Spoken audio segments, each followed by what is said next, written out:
So to begin with, Allegheny County has a heavily industrial past. So we have steel mills, smelters, and all kinds of facilities that, especially in times when there wasn't quite so much environmental regulation, were sort of unregulated in terms of how they spewed out contaminants into the environment. We know a lot about what these do to human health, things like mercury and lead and arsenic. And a lot of times what happens is these contaminants, whether they're coming from an industrial source in the air and falling down to the earth, or flaking off the side of a house with lead paint, or coming out of a car's exhaust pipe when we had leaded gasoline, they were settling. And in general, they settle and stay in the soil. So urban soils in particular, because of the dense population and all the activity going on, are typically ripe with soil health issues. So the soil is not particularly healthy and is often full of things that could be harmful to human health or just environmental health in general.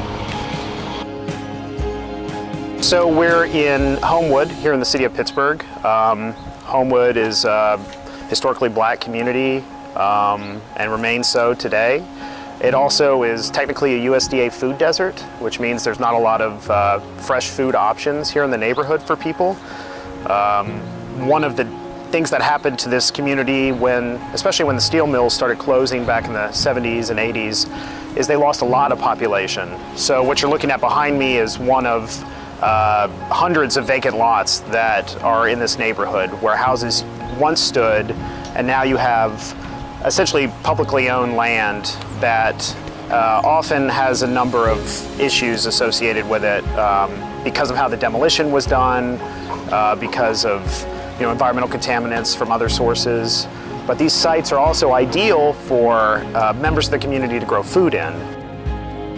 So we're essentially looking deeper into these spaces to make sure that they're safe for humans to use to grow food, or create a playground, or any other type of green space, maybe a stormwater, green infrastructure facility.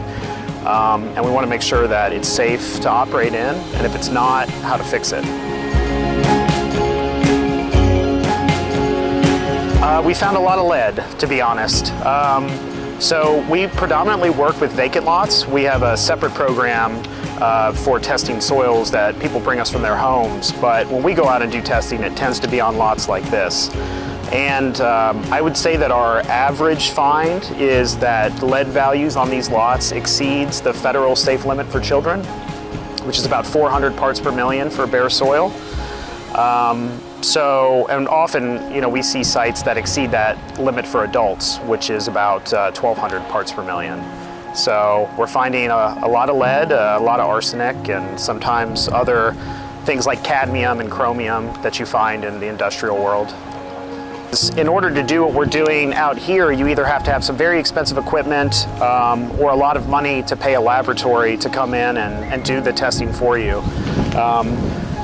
The testing just on this space behind me would probably run, if you collected all the samples yourself and did it as a homeowner or a small community group, probably run you between $2,000 and $10,000. So the fact that we can do that for free allows us to find stuff that would otherwise go unnoticed.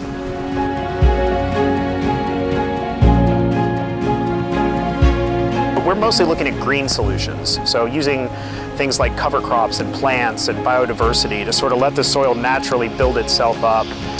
We've tested, I want to say, about 50 lots like this in this neighborhood.